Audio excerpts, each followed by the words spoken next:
Christmas has come and gone, and clearly my list didn't make it to Santa, as I, like many Wheel of Time content creators, are still waiting for a release date and trailer for the Wheel of Time Season 2. Seriously, Amazon, at this point I'd settle for some more casting news, or a location photo, even just a tweet containing a mere morsel, some tiny crumb of information that I can milk into an 8-minute plus YouTube video. Gotta get that second ad break in. But with Twitter of Time looking drier than a well in the threefold land, it looks like I'll have to come up with my own idea for a video. Fine. I'll do it myself.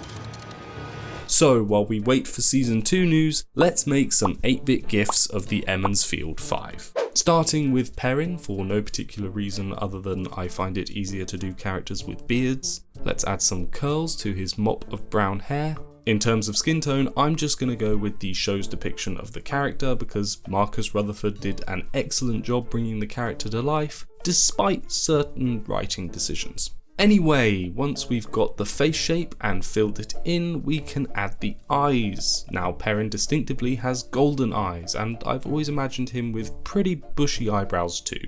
Now onto his body, the broad shoulders of a blacksmith obviously. Gotta have big muscles to swing that huge power-wrought hammer Mahalanir, which totally isn't a rip-off of Thor's hammer Mjolnir, because obviously Robert Jordan wouldn't take one of the hardest words to pronounce in Norse mythology and add more vowels to it.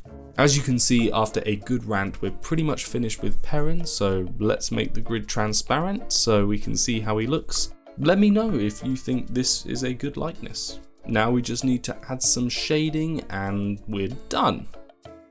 Next up is the Dragon Reborn himself, Randall Thor, starting with the telltale Aiel features of red hair and pale skin, and of course we can't forget his dreamy blue-grey eyes. Let's give him a crimson waistcoat with gold lapels and rolled up sleeves of course, so as to show off his dragon tattoos, which mark him as the Karakan. I'm going to draw him with his arms out and palms facing upwards as if he's using Sidene to summon something. Then, like we did before, we'll take away the grid, add some shading and conjure up a couple of Trolloc killing fireballs, and there's Rand. Now let's draw my favourite character, Nynaeve. Obviously when it comes to picking a hairstyle and pose for the world's most badass wisdom, there can only be one answer. So we'll have the braid falling over her left shoulder with both hands giving it a good old tug.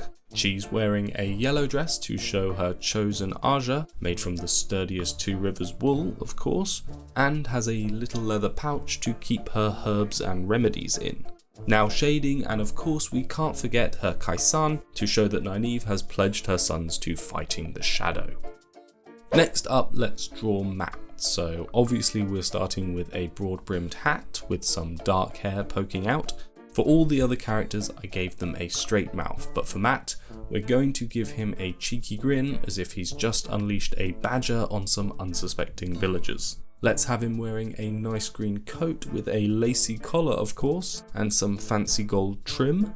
In his hand he's holding his clan chief killing Ashendari, and on his chest the power repelling foxhead medallion, which thanks to the limitations of pixel art looks a little bit like a cross, but that's fine.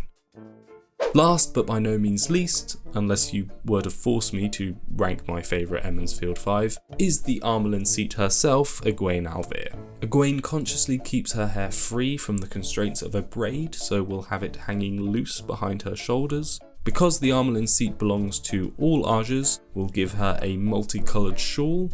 Again, due to the limitations of pixel art, not every Aja can be represented, so apologies to all the brown sisters out there watching. But we all know Egwene's true alliance is to the green Aja, so she's going to be wearing a green skirt and we'll add some green trim to her top as well. In her hand, she's going to be holding Vora's Sangreal, which she used so effectively to hold off the Shaunchan invasion of the White Tower. So there we go, the Emmons Field 5 as if Nintendo had bought the rights to an adaptation in the 80s. I know the books didn't come out until 1990, but time is a wheel, so anyway, after modifying the images slightly, we get these GIFs, and if you would like to use them, all you have to do is search @Elliot Edits on your chosen source of social media, and here they are.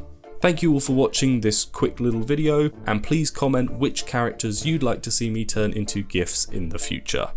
Elliot out.